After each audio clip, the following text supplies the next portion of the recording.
Happiness is beautiful, it's a kind reality.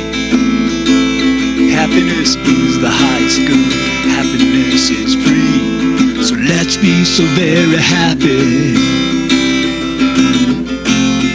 Yeah, let's be so very happy.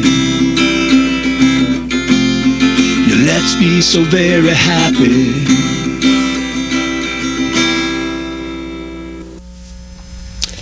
Hey there, glad you tuned in. You're watching The Happiness Show, and my name is Lionel Ketchian. I'm here with George Ortega, and we're here to talk about happiness, because happiness is, always has been, and always gonna be the point of it all. Today we're going to be talking about happiness and child raising, and that raises an interesting point on happiness. And you parents out there, shall I start with a joke on child raising? You know why the initial point of when you have a kid, it's called labor? That's your tip-off to how tough child raising could be. So if you're a new mom, or you've got teenagers in the house and you want to know more about how do you bring up kids, how do you find your sense of sanity, how do you pass on a little happiness, you tune into the right show. So with that, I'm going to ask George, what do we want most for our children, George? That's it exactly. I mean, we're raising kids. What every mother and father wants for their kid, above everything, is that the children are happy, the child is happy. Of course, sometimes we have to be sure that our children are healthy, and some school and certain things are important. But we have to realize that and we were kids ourselves. We were children. So what was most important for our childhood? Our happiness. Sure. So basically, I think it's something that parents have to keep in mind, that what they want most for their children is happiness. Well, we can ask people, is that important to you as a parent, happiness? I think I can prove it if, let's say you got a 2-year-old or a 9-year-old or even a 12-year-old. If you go to the card store, wherever you live, and you go to the card racks and you say, 1 year, 2 year, whatever age, up into, well, I don't know what year it stops, but pick any card for a birthday card for a kid. You know what it says on the inside? Besides happy birthday, it says, I wish you happiness. I wish you happiness. Card after card after card. Well, how come you don't open up a 2-year-old's card and it says, I hope you become the President of the United States. I hope you become CEO of, some electronic firm. No, we're not wishing them wealth and success.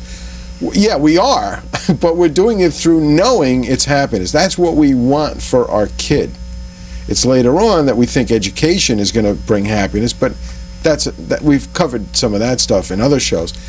But really, the cards are telling it all. They want happiness, so parents want happiness. That's number one. Yeah, and then, okay, since we want our kids to be as happy as possible, and they certainly want to be as happy as possible, naturally then, what is the greatest gift we can give our kids? It's not education, it's not money, it's not anything but happiness. I mean, if we focus our energies on giving them that one gift, that's it. I mean, sometimes, yeah, sure, health is important. Things are important. Physical health actually isn't all that influential to happiness.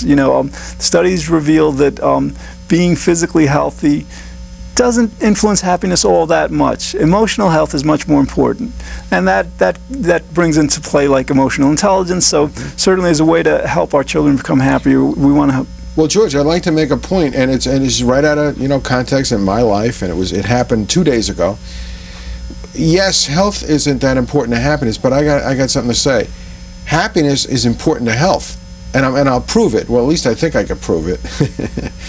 Aside from my happiness diet that I'm pushing, 2 days ago, I was coming back from Pennsylvania, and I felt a cold. I had a cold.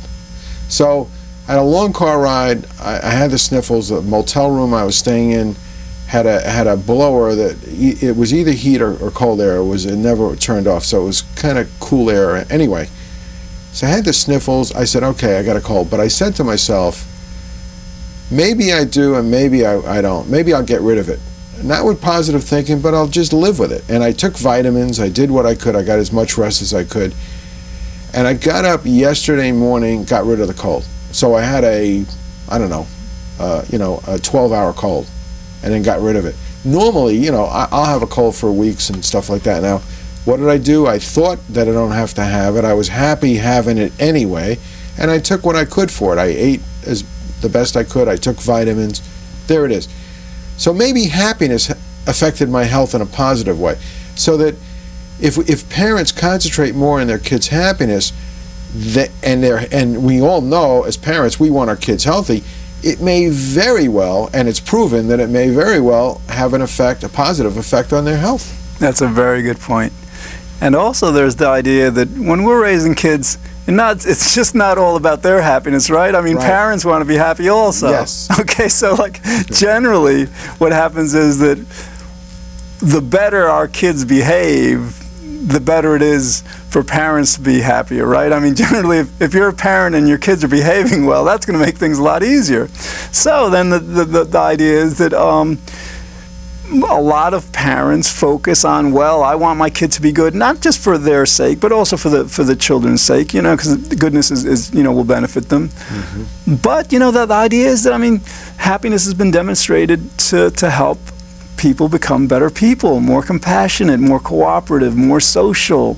So that if you're raising a child and you want that child to become a better person, give them the best motivation to become a better person there could possibly be.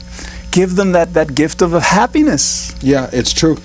And when I was teaching happiness at Sacred Heart University, I had a few teachers attend, and I have a sign. It looks like a road sign, and it says "Be Happy Zone."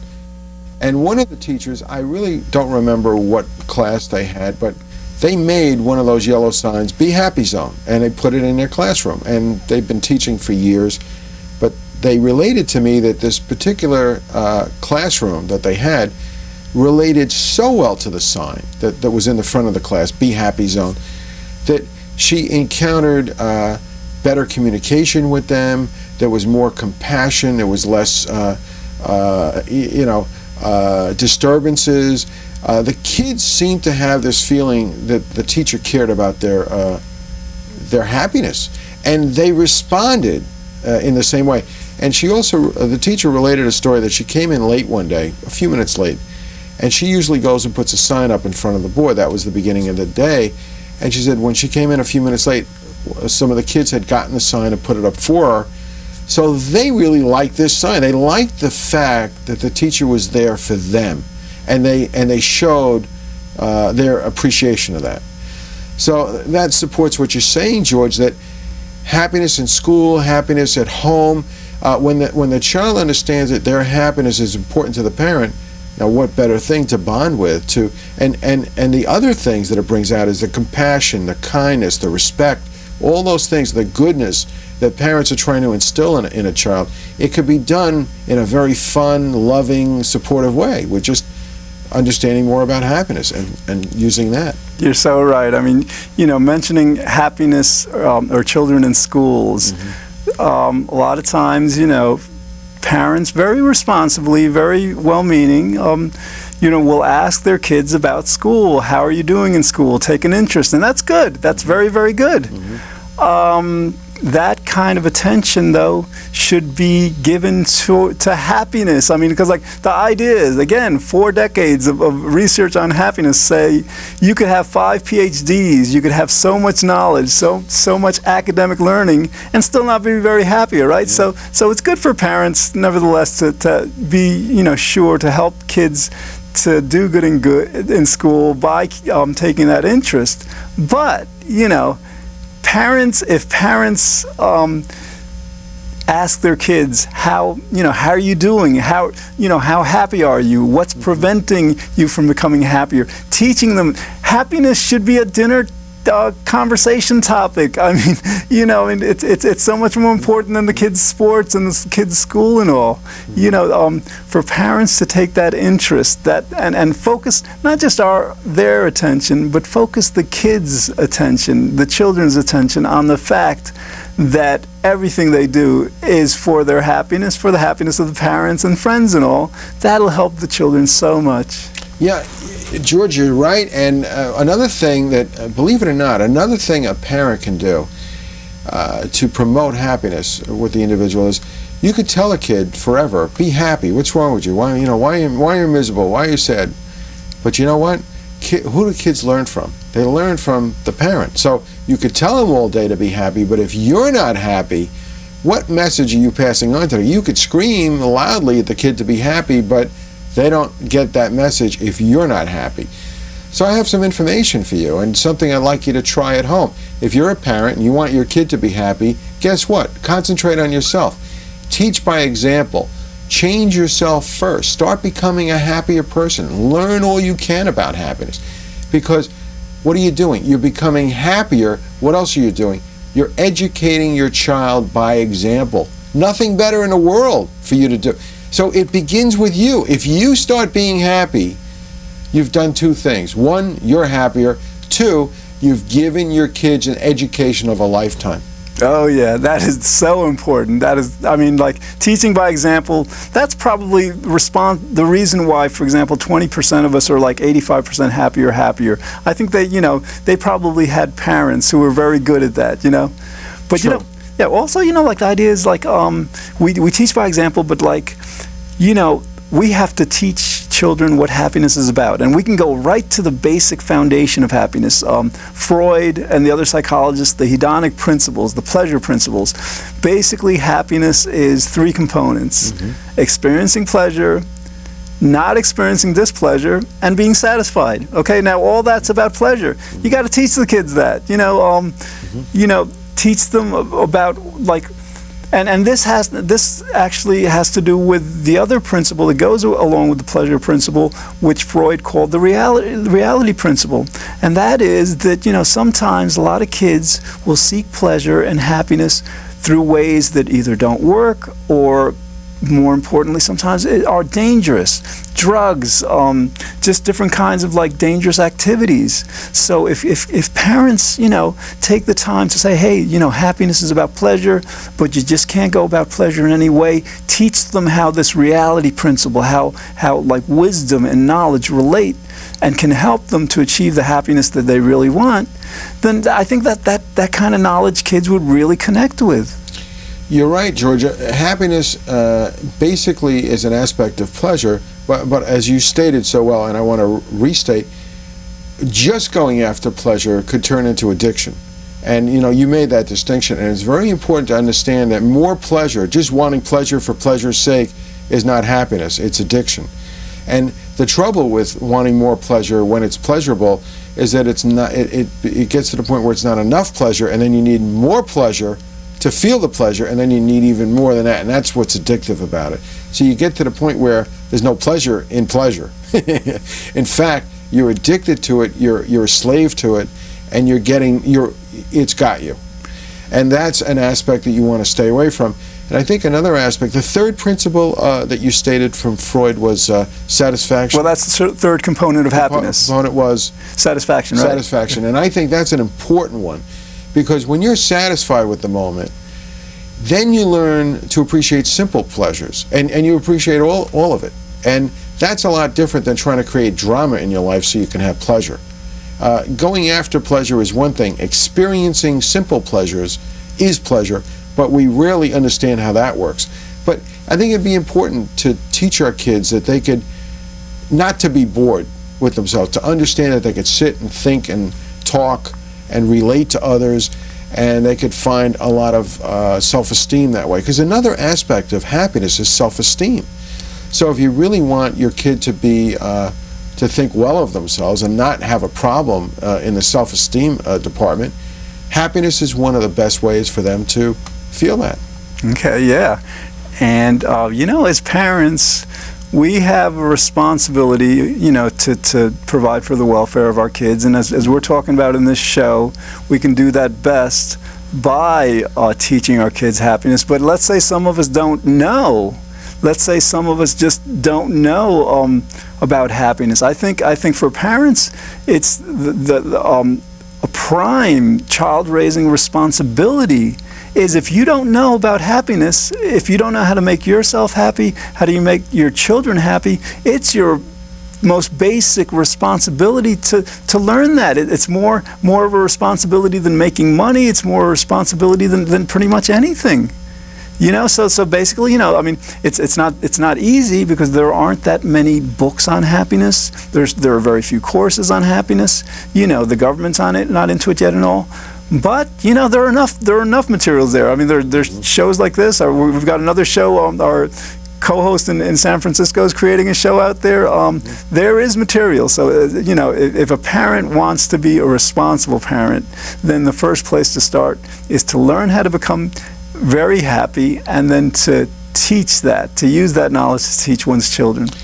Yes, you're right, George. And I'd like to state that you can find out more about happiness if you're a parent or anyone on the a website, www.happinessclub.com. On the website, you'll find about 90 articles that I've written on happiness called the Be Happy Zone. I write for the Fairfield Citizen News in Fairfield, of course. And also there are about 360 books. I'm going to post some more books that I've read on there. A lot of great books on happiness, and you want to send me an email from the web. Also, we have a free newsletter that, absolutely free every 2 weeks. It goes out. It's got lots of information. So, George, you're right. There's a lot of information, but I think you've got to be responsible. You've got to do the responsible thing for your child. Learn more about happiness for yourself. Practice it for yourself, and then teach it from that way. Oh yeah, and one more point about responsibility and knowledge and all. Even if there aren't that many books and that much material, happiness is really, when you think about it, so simple. I mean, any parent who devotes 3-4 weeks to really thinking about what happiness is about will understand it. Yeah, that's true. And I hope people listening are going to do something, be proactive, and look into happiness, find out more about it. There's more and more going on. And it's not the magazine articles that tell you there's 347 ways to be happy. That you're not going to find it in that one. Buttering your toast with your left hand if you're a righty, that's not going to make you happy. There's something much more simple than that. So keep tuning into this show. We'll see you next week. In the meantime, we're going to go to our segment with Amy Branch and Mary Berry in San Francisco and on the West Coast. Welcome to Make Me Happy. My name is Amy Branch. This is Mary Berry, my co-host, and we are joined by Victoria and Jonathan and William. a star. And today we're going to talk about what makes them happy. So just to start us off, tell us a little bit about just who you are and what you care about.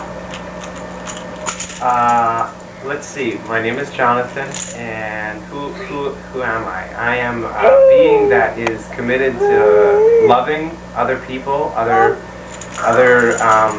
basically, if I had to sum up my life, I would say I have a lot of gratitude. I have a lot of gratitude for the love I've received, and in an ideal world, I would love to channel like a sort of divine energy. I'd like to be a source of inspiration and love and bring other beings into that energy. To me, when you see a rock show and there's somebody rocking out and there's just that incredible energy, to me that person or band or sometimes it's a yogi, a saint, like they become a source, like a light, and everybody else, they get that energy. So that's what I want to do. And I love to do it through creativity. And sometimes just in a simple way through giving William a good kiss, and that's who I am. Fabulous, thanks. Victoria?